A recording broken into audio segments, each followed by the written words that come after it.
order po. Pero 5,000 daw po. Wala po akong pambayad. Ay, sabi po kasi ay dito po babayaran. Sa A&J Food Shop po.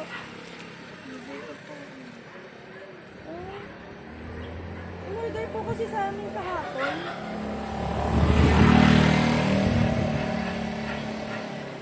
Wala po kayong ano? Wala po. Baka po pwede pong ano muna. Baka po pwede pong sa Wala po. marami pa naman. Mga ano po to? Spaghetti po tsaka ano? Bihon. Hindi ko papain.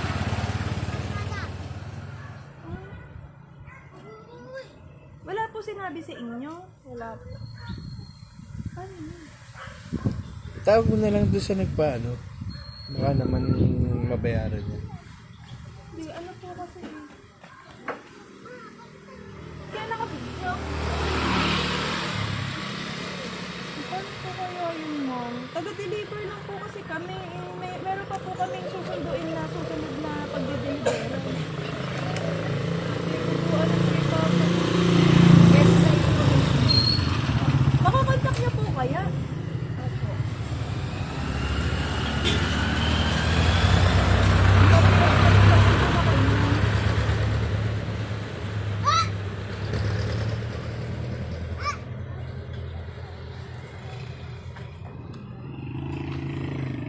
Pa!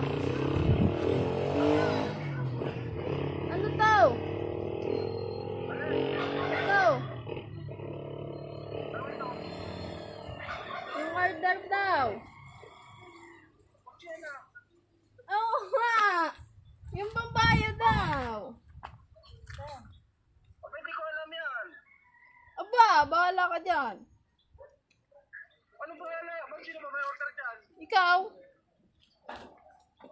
Hindi ko ino-order yan. Hindi ko kilala yan. Bahala ka. Nasa na umorder sa atin yata.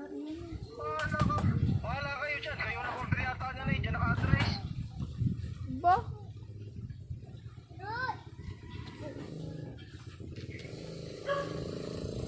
Ano na maganda lang? Spaghetti at bihon. Ano yung order? Eh!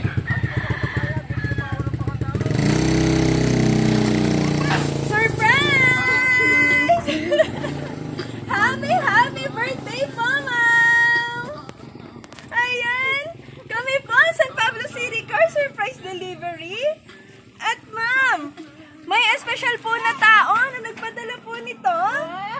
Para po iparamdam kung gaano po kayo kahalaga sa kanya. At ganon po niya kayong kamahal. Ba't po kayo naiyak, ma'am? Sa order po ba o sa surprise? Ano pong bayad? Wala pang bayad! May umorder nito. Sino kaya magbabayad? Dito po tayo, ma'am. Happy birthday po. May idea po ba kayo, ma'am? Kung sino po ang nagpadala na napakagandang surpresa na to para sa inyong kaarawan? Papa po. Papa niyo po?